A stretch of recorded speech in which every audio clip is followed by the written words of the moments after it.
ओम शांति। 5 दिसंबर 2021 अव्यक्त बाप दादा के महावाक्य। ओरिजिनल डेट 5 दिसंबर 1989। सदा प्रसन्न कैसे रहे। आज बाप दादा चारों ओर के बच्चों को देख रहे थे। क्या देखा? हर एक बच्चा स्वयं हर समय कितना प्रसन्न रहता है, साथ साथ दूसरों को स्वयं द्वारा कितना प्रसन्न करते हैं, क्योंकि परमात्म सर्व प्राप्तियों के प्रत्यक्ष स्वरूप में प्रसन्नता ही चेहरे पर दिखाई देती है। प्रसन्नता ब्राह्मण जीवन का विशेष आधार है। अल्पकाल की प्रसन्नता और सदाकाल की संपन्नता की प्रसन्नता, इसमें रात दिन का अंतर है। अल्पकाल की प्रसन्नता अल्पकाल के प्राप्ति वाले के चेहरे पर थोड़े समय के लिए दिखाई जरूर देती है, लेकिन रूहानी प्रसन्नता स्वयं को तो प्रसन्न करती ही है, परंतु रूहानी प्रसन्नता के वाइब्रेशन अन्य आत्माओं तक भी पहुंचते हैं। अन्य आत्माएं भी शांति और शक्ति की अनुभूति करती हैं।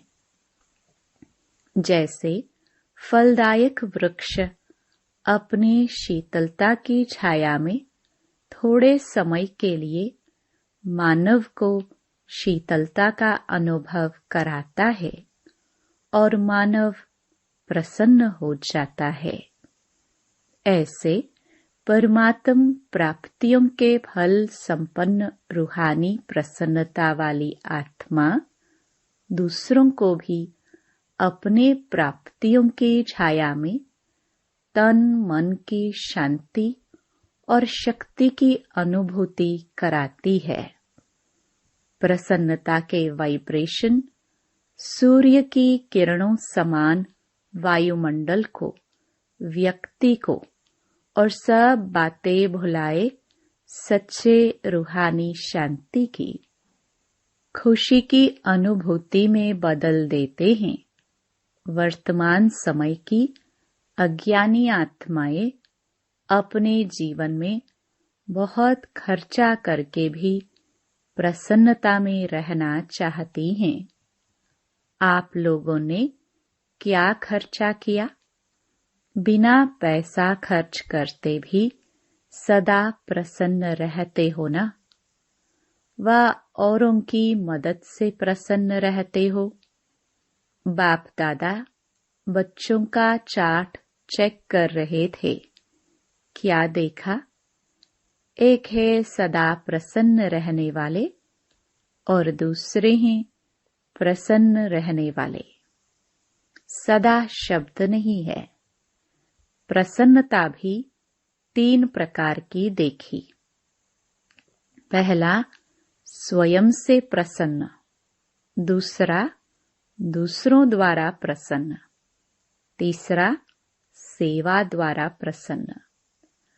अगर तीनों में प्रसन्न हैं, तो बाप दादा को स्वतः ही प्रसन्न किया है। और जिस आत्मा के ऊपर बाप प्रसन्न है, वह तो सदा सफलता मूर्त है ही है। बाप दादा ने देखा, कई बच्चे अपने से भी अप्रसन्न रहते हैं। छोटी सी बात के कारण अप्रसन्न रहते हैं। पहला पहला पाठ मैं कौन, इसको जानते हुए भी भूल जाते हैं। जो बाप ने बनाया है, दिया है, उसको भूल जाते हैं। बाप ने हर एक बच्चे को फुल वर्षे का अधिकारी बनाया है। किसको पूरा, किसको आधा वर्षा नहीं दिया है। किसको आधा व चौथा मिला है क्या? आधा मिला है या आधा लिया है? बाप ने तो सभी को मास्टर सर्वशक्तिमान का वरदान व वर्षा दिया। ऐसे नहीं कि कोई शक्तियां बच्चों को दी और कोई नहीं दी। अपने लिए नहीं रखी।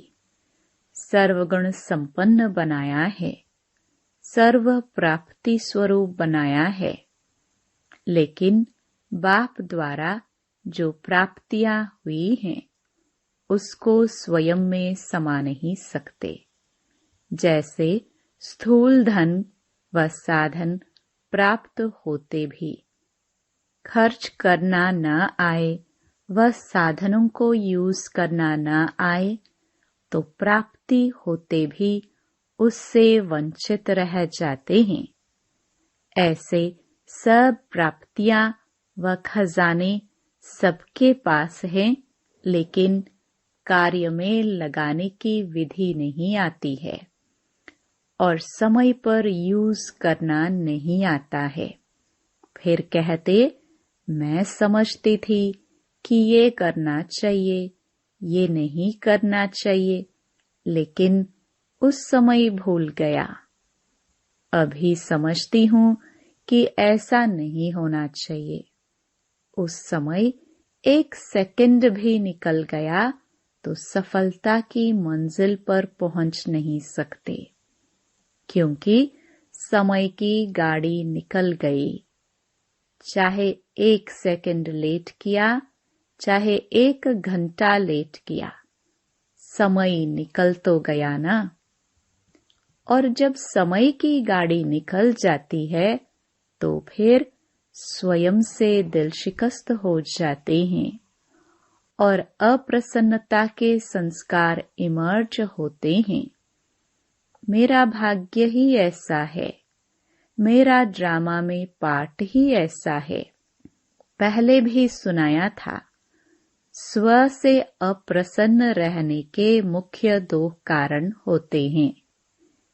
एक दिल शिकस्त होना और दूसरा कारण होता है दूसरों की विशेषता, भाग्य व पाठ को देख ईर्ष्या उत्पन्न होना। हिम्मत कम होती है, ईर्ष्या ज्यादा होती है। दिल शिकस्त भी कभी प्रसन्न नहीं रह सकता और ईर्ष्या वाला भी कभी प्रसन्न नहीं रह सकता, क्योंकि दोनों हिसाब से ऐसी आत्माओं की इच्छा कभी पूर्ण नहीं होती और इच्छाएं अच्छा बनने नहीं देती, इसलिए प्रसन्न नहीं रहते। प्रसन्न रहने के लिए सदा एक बात बुद्धि में रखो कि ड्रामा के नियम प्रमाण संगम युग पर हर एक ब्राह्मण आत्मा को कोई न कोई विशेषता मिली हुई है। चाहे माला का लास्ट 16,000 वाला दाना हो, उसको भी कोई न कोई विशेषता मिली हुई है। उनसे भी आगे चलो। 9 लाख जो गाये हुए हैं, उन्हें भी कोई न कोई विशेषता मिली हुई है। अपनी विशेषता को पहले पहचानो। अभी तो 9 लाख तक पहुंचे ही नहीं हो, तो ब्राह्मण जन्म के भाग्य की विशेषता को पहचानो और कार्य में लगाओ। सिर्फ दूसरों की विशेषता को देख करके दिल शिकस्त व ईर्ष्या में नहीं आओ, लेकिन अपनी विशेषता को कार्य में लगाने से एक विशेषता फिर और विशेषताओं को लाएगी। एक के आगे बिंदी लगती जाएगी तो कितने हो जाएंगे? एक को एक बिंदी लगाओ तो 10 बन जाता और दूसरी बिंदी लगाओ तो 100 बन जाएगा। तीसरी लगाओ तो यह हिसाब तो आता है ना। कार्य में लगाना अर्थात बढ़ाना। दूसरों को नहीं देखो, अपनी विशेषता को कार्य में लगाओ। जैसे देखो, बाप दादा सदा भोली भंडारी, भोली दादी का मिसाल देता है। महारथियों का नाम कभी आएगा, लेकिन इनका नाम आता है। जो विशेषता थी वह कार्य में लगाई। चाहे भंडारा ही संभालती है, लेकिन विशेषता को कार्य में लगाने से विशेष आत्माओं के मिसल गाई जाती है। सभी मधुबन का वर्णन करते तो दादियों की भी बातें सुनाएंगे, तो भोली की भी सुनाएंगे। भाषण तो नहीं करती, लेकिन विशेषता को कार्य में लगाने से स्वयं भी विशेष बन गई। दूसरे भी विशेष नजर से देखते तो प्रसन्न रहने के लिए क्या करेंगे? विशेषता को कार्य में लगाओ तो वृद्धि हो जाएगी। और जब सर्व आ गया तो संपन्न हो जाएंगे। और प्रसन्नता का आधार है संपन्नता। जो स्व से प्रसन्न रहते वह औरों से भी प्रसन्न रहेंगे, सेवा से भी प्रसन्न रहेंगे। जो भी सेवा मिलेगी उसमें औरों को प्रसन्न कर सेवा में नंबर आगे ले लेंगे। सबसे बड़े ते बड़ी सेवा आपकी प्रसन्न मूर्त करेगी। तो सुना, क्या चार्ट देखा? अच्छा, टीचर्स को आगे बैठने का भाग्य मिला है, क्योंकि पंडा बनकर आती हैं तो मेहनत बहुत करती हैं। एक को सुखधाम से बुलाएंगे, दूसरे को विशाल भवन से बुलाएंगे। एक्सरसाइज अच्छी हो जाती है। सेंटर पर तो पैदल करती नहीं हो। जब शुरू में सेवा आरंभ की तो पैदल जाती थी ना। आपकी बड़ी दादियाँ भी पैदल जाती थी। सामान का थैला हाथ में उठाया और पैदल चली। आजकल तो आप सब बने बनाए पर आए हो, तो लक्की हो ना। बने बनाए सेंटर मिल गए हैं, अपने मकान हो गए हैं। पहले तो जमुना घाट पर रहती थी। एक ही कमरा, रात को सोने का, दिन को सेवा का होता था। लेकिन खुशी खुशी से जो त्याग किया, उसी के भाग्य का फल अभी खा रही हो। आप फल खाने के टाइम पर आई हो। बोया इन्होंने, खा आप रहे हो। फल खाना तो बहुत सहज है ना। अब ऐसे फल स्वरूप क्वालिटी निकालो। समझा? क्वांटिटी, संख्या तो है ही, और यह भी चाहिए। 9 लाख तक जाना है तो क्वांटिटी और क्वालिटी दोनों चाहिए। लेकिन 16,000 की पक्की माला तो तैयार करो। अभी क्वालिटी की सेवा पर विशेष अंडरलाइन करो। हर ग्रुप में टीचर्स भी आती, कुमारियां भी आती हैं, लेकिन निकलती नहीं है। मधुबन अच्छा लगता है, बाप से प्यार भी है, लेकिन समर्पण होने में सोचती हैं। जो स्वयं ऑफर करता है वह निर्विघ्न चलता है, और जो कहने से चलता है वह रुकता है, फिर चलता है। वह बार बार आपको ही कहेंगे, हमने तो पहले ही कहा था। सरेंडर नहीं होना चाहिए। कोई कोई सोचती हैं इससे तो बाहर रहकर सेवा करे तो अच्छा है। लेकिन बाहर रहकर सेवा करना और त्याग करके सेवा करना, इसमें अंतर जरूर है। जो समर्पण के महत्व को जानते हैं, वह सदा ही अपने को कई बातों से किनारे हो आराम से आ गए हैं, कई मेहनत से छूट गए। तो टीचर्स अपने महत्व को अच्छी रीति जानती हो ना। नौकरी और ये सेवा, दोनों काम करने वाले अच्छे व एक काम करने वाले अच्छे। उन्हों को फिर भी डबल पार्ट बजाना पड़ता है। भल निर्बंधन है, फिर भी डबल पार्ट तो है ना। आपका तो एक ही पार्ट है।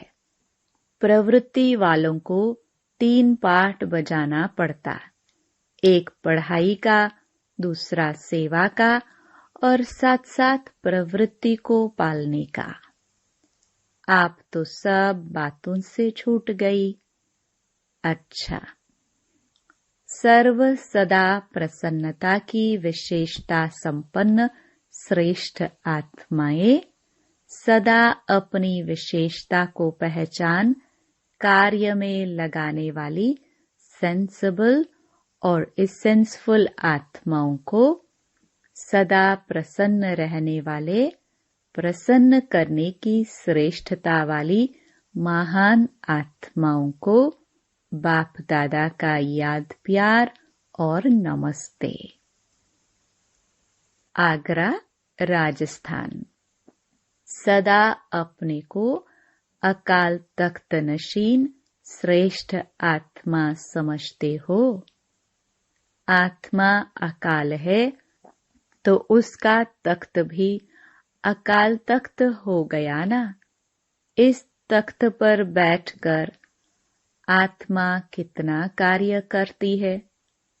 तख्त नशीन आत्मा हूँ। इस स्मृति से स्वराज्य की स्मृति स्वतः आती है।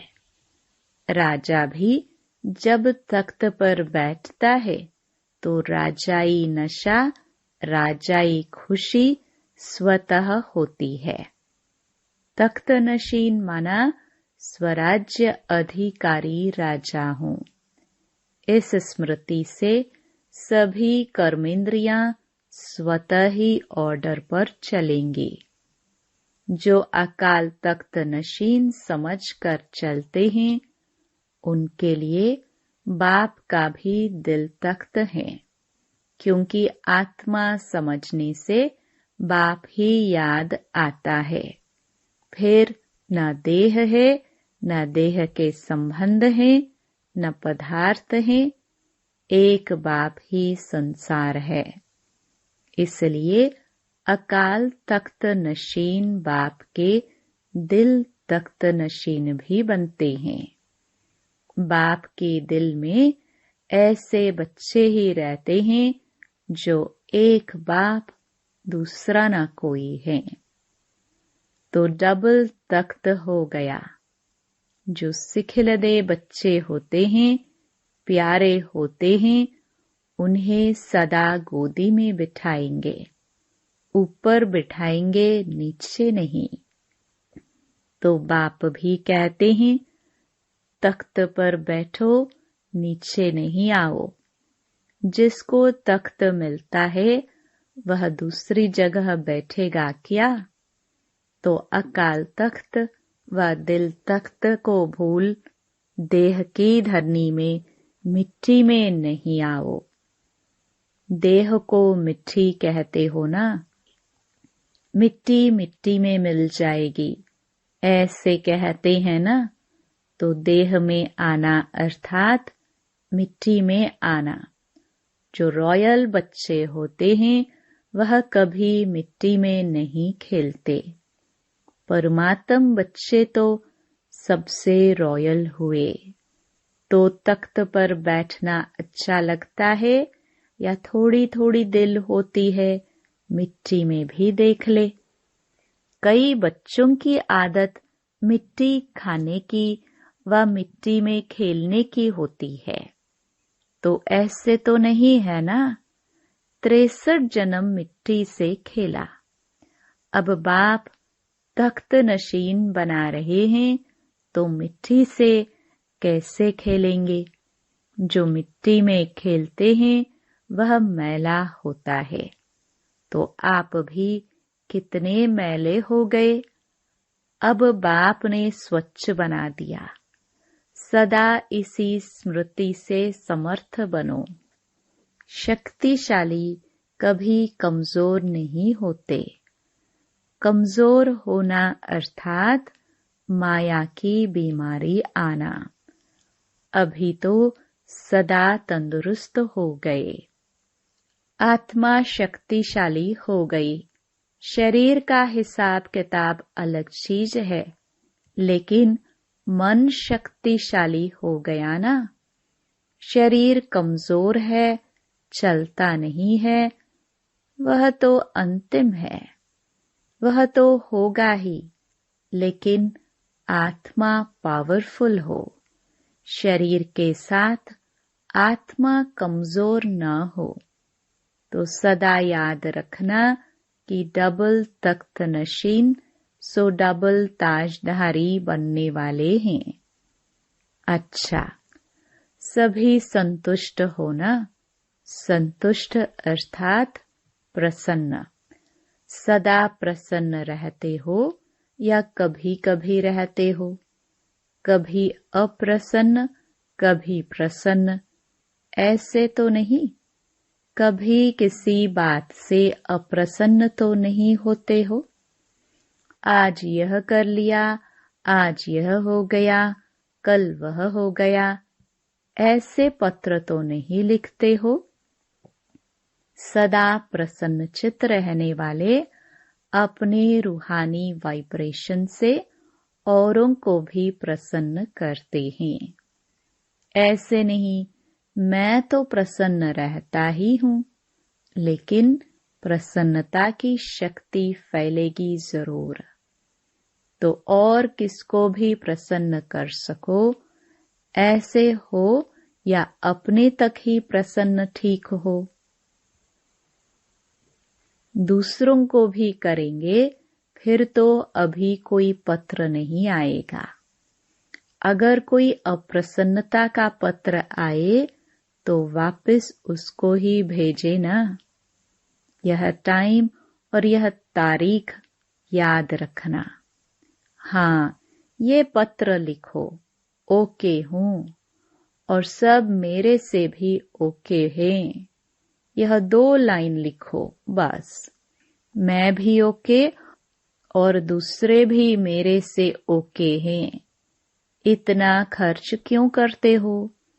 यह तो 2 लाइन कार्ड पर ही आ सकती हैं और बार बार भी नहीं लिखो। कई तो रोज कार्ड भेज देते हैं, रोज नहीं भेजना। मास में 2 बार, 15 दिन में 1 ओके का कार्ड लिखो और कथाएं नहीं लिखना। अपनी प्रसन्नता से औरों को भी प्रसन्न बनाना। अच्छा, वरदान समाने और सामना करने की शक्ति द्वारा सेवा में सफलता प्राप्त करने वाले रूहानी सेवाधारी भव। रूहानी सेवाधारियों को सेवा के सिवाय कुछ भी सूझता नहीं। वे मनसा वाचा कर्मणा सर्विस से 1 सेकंड भी रेस्ट नहीं लेते, इसलिए बेस्ट बन जाते हैं। वे सेवाओं में सफलता प्राप्त करने के लिए सदा यही स्लोगन याद रखते कि समाना और सामना करना, यही हमारा निशाना है। वे अपने पुराने संस्कारों को समाते हैं और सामना माया से करते, न कि दैवी परिवार से। ऐसे बच्चे जो नॉलेजफुल के साथ साथ पावरफुल भी हैं, उन्हें ही कहा जाता है रूहानी सेवाधारी। स्लोगन: छोटी बात को बड़ा नहीं करो, वातावरण को शक्तिशाली बनाओ।